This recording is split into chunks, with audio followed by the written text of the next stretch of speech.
अस्सलाम वालेकुम स्टूडेंट्स, आज से हम लोग स्टार्ट करने वाले हैं एएनएस का टॉपिक। सबसे पहले हम जो है नर्वस सिस्टम का डिवीज़न देख लेते हैं कि कैसे होती है। सब बेसिक चीज़ें हैं, ये तो पहले से ही बताऊंगी, लेकिन आपको एक बार फिर भी रिपीट कर देती हूँ। नर्वस सिस्टम को हम लोग पार्ट्स में डिवाइड करते हैं, central nervous system and peripheral nervous system. Central nervous system में हमारे पास ब्रेन एंड स्पाइनल कॉर्ड आ जाता है, जिनमें इनकी फर्दर नर्व्स हैं।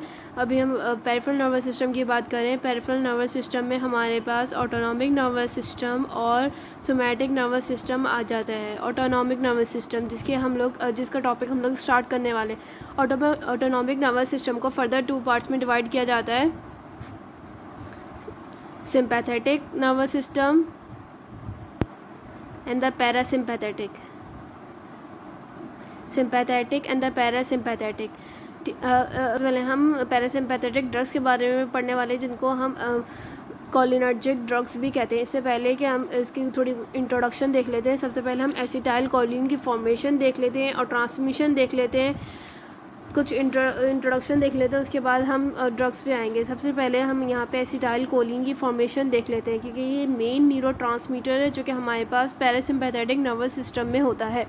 ठीक है, अब एसिटाइल कोलिन कैसे बनता है। ये हमारे पास लेट सपोज ये एक न्यूरॉन है, उसका नर्व टर्मिनल, उसका ये हमारे पास एक्सॉन पार्ट है। इसमें क्या होता है कि हमारे पास जो कॉलिन है और सोडियम है, ये हमारे पास नर्व टर्मिनल में, ये हमारे पास एक्सॉन में, न्यूरॉन में आते हैं थ्रू द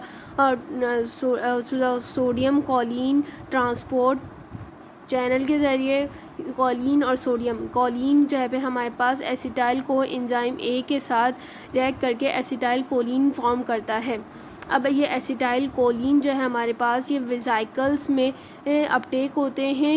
ये देखिए वेसिकल है, इसमें जाके हमारे पास स्टोर होना शुरू हो जाते हैं। फिर जैसे हमारे पास स्टिमुलस आता है, तो स्टिमुलस आएगा तो हमारे पास कैल्शियम चैनल्स यहाँ से खुलेंगे और कैल्शियम जो है हमारे पास रिलीज़ होगा। ये कैल्शियम जो है हमारे पास इस वेसिकल के साथ जाके अटैच हो जाएगा। इस वेसिकल के साथ जाके अटैच होगा, कुछ प्रोटीन के साथ इंटरेक्ट करेगा और ये वेसिकल को ये मूव कराएगा कि towards the synaptic towards the presynaptic terminal, और ताकि ये हमारे पास साइनेप्टिक क्लेफ्ट में रिलीज़ हो जाए।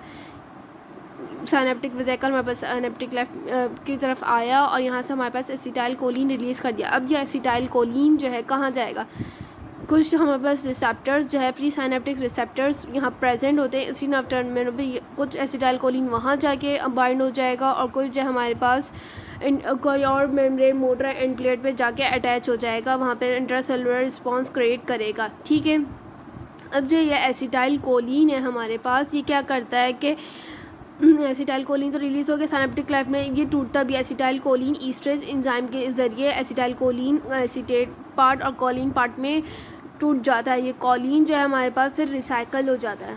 ठीक है, अब यहाँ पे क्या है हमारे पास कुछ ड्रग्स ऐसी हैं जो कि एसिटाइल कोलिन की ट्रांसमिशन को, सिंथेसिस को रोकती हैं। हेमिकोलिनियम जो कि हमारे पास इनहिबिट करती है कोलिन के entry in the nerve neuron. ठीक है, हेमिकोलिनियम। वेजामाइकोल एसिटाइल कोलिन को वेसिकल्स में स्टोर होने से इनहिबिट करती हैं। बोट्यूलिनियम एसिटाइल कोलिन को साइनेप्टिक वेसिकल से रिलीज साइनेप्टिक क्लेफ्ट में रिलीज़ होने से इनहिबिट करती हैं। बोट्यूलिनियम कौन कौन सी ड्रग्स की बात करी हमने बात करी हेमिकोलिनियम, वेजामाइकोल और बोट्यूलिनियम। ये अपने याद रखने हैं।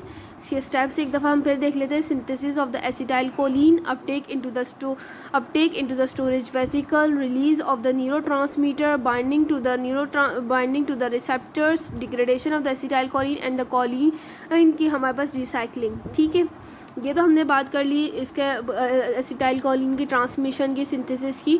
अब हम इसके कुछ रिसेप्टर्स होते हैं जिनको हम कोलिनर्जिक रिसेप्टर्स कहते हैं या कोलिनोसेप्टर्स कहते हैं, वो हम लोग देख लेते हैं। कोलिनोसेप्टर की बात कर लेते हैं, जिनको हम कोलिनो रिसेप्टर्स भी कहते हैं। ये फर्दर हमारे पास क्लासीफाई होते हैं 2 पार्ट्स में। एक तो होते हैं हमारे पास मस्क्रानिक रिसेप्टर्स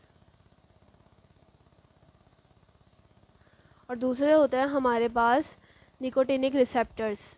अब ये किस बेसिस पे डिवाइड हुए हैं, बेसिकली वो ड्रग्स जो हमें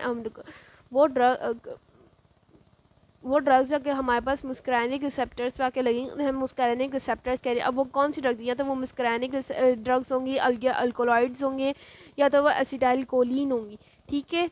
इसलिए इनको मुस्करानिक और निकोटेनिक रिसेप्टर्स पे हमारे पास निकोटेनिक हमारे पास वो ड्रग्स जो कि हम आइन लिंक्ड हैं, आइन चैनल्स हैं इनके, उस पार्ट को हमारे पास ये रिस्पॉन्ड करेंगे, ये रिसेप्टर्स निकोटिनिक रिसेप्टर्स निकोटीन को रिस्पॉन्ड करेंगे, एसिटाइल कोलिन को रिस्पॉन्ड करेंगे। अब फर्दर हम इसकी जब डिटेल देखेंगे उसमें आपको मैं बताऊंगी कि किन किन पार्ट्स को रिसेप्टर्स ये है हमारे पास रिस्पॉन्ड करेंगे।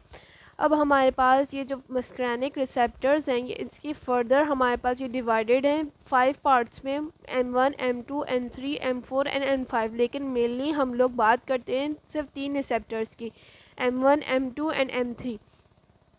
मैं यहाँ लिख देती हूँ, जैसे 5 रिसेप्टर्स होते हैं लेकिन हम मेनली 3 रिसेप्टर्स की बात करते हैं, M1, M2 and M3। M1 जो है हमारे पास कहाँ प्रेजेंट होते हैं, M1 हमारे पास नर्व एंडिंग्स पे प्रेजेंट होते हैं, ठीक है। और M2 रिसेप्टर्स हमारे पास हार्ट और सम नर्व एंडिंग्स पे प्रेजेंट होते हैं। M3 रिसेप्टर्स हमारे पास इफेक्टर सेल्स पे प्रेजेंट होते हैं, स्मूथ मसल, ग्लैंड्स और एंडोथीलियम में प्रेजेंट होते हैं। स्मूथ मसल्स, ग्लैंड्स, एंडोथीलियम जो कि हमारे पास वेसल्स में होती है वहाँ पे प्रेजेंट होते हैं। बेसिकली इनका अपने मैकेनिज़म्स हैं, जैसे कि ये हमारे पास मेजर इसका जो फंक्शन है M1 का, ये हमारे पास क्या करता है, हमारे पास IP3 इनोसिटिल ट्राइफॉस्फेट को इंक्रीज करता है और हमारे पास डाइएसाइल ग्लाइसरोल का कैस्केड फॉर्म करता है, जैसे कि हम पर्सनल रिसेप्टर्स में पढ़ चुके हैं। ये इनोसिटोल ट्राइफॉस्फेट को एक्टिवेट करता है। As in the case of the same M3 receptors, it also stimulates the IP3 inositol triphosphate enzyme which further will give rise to the diacyl glycerol cascade, ठीक है। फिर वो अपने फर्दर सेल में responses produce करता है। जो M2 receptors होते हैं हमारे पास ये इनहिबिट करते हैं, बेसिकली क्या करते हैं, इनहिबिट करते हैं साइक्लिक एडिनोसिन मोनोफॉस्फेट को, जो कि सेकंड मैसेंजर है, हम लोग पिछली वीडियो में देख चुके हैं। इनको इनहिबिट करते हैं और किसको एक्टिवेट करते हैं, एक्टिवेट करते हैं पोटेशियम चैनल्स को,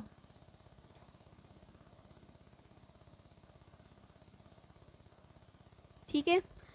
अब इस तरह भी कह सकते हैं कि M1 और M3 हमारे पास एक्साइटेटरी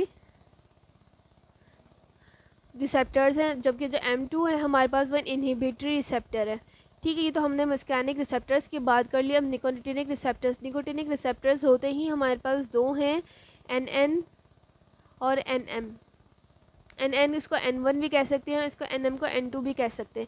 ये NN हमारे पास कहाँ प्रेजेंट होता है, लोकेशन आपको पता होनी चाहिए, मोस्ट इंपॉर्टेंट है। NS गैंग्लिया में प्रेजेंट होते हैं और ये न्यूरोमस्कुलर एंड प्लेट में, जो न्यूरोमस्कुलर एंड प्लेट में, न्यूरोमस्कुलर जंक्शन में हम लोग पहले भी पढ़ चुके हैं कि ये हमारे पास कुछ रिसेप्टर्स होते हैं, उनमें हमारे पास कौन से रिसेप्टर्स होते हैं, अगर हम उसको स्पेसिफाई करें NM रिसेप्टर्स होते हैं। अब ये कैसे इनका क्या मेजर फंक्शन होता है, बेसिकली ये दोनों आयन चैनल्स होते हैं, ये जो है ये दोनों ही डिपोलराइजेशन कराते हैं और एक्शन पोटेंशियल करवाते हैं, ठीक है। रिसेप्टर्स आप लोग को मालूम होने चाहिए कहाँ कहाँ पे प्रेजेंट है। नेक्स्ट वीडियो में हम लोग जो है स्टार्ट करेंगे ड्रग्स, कॉलिनर्जिक ड्रग्स से स्टार्ट करेंगे।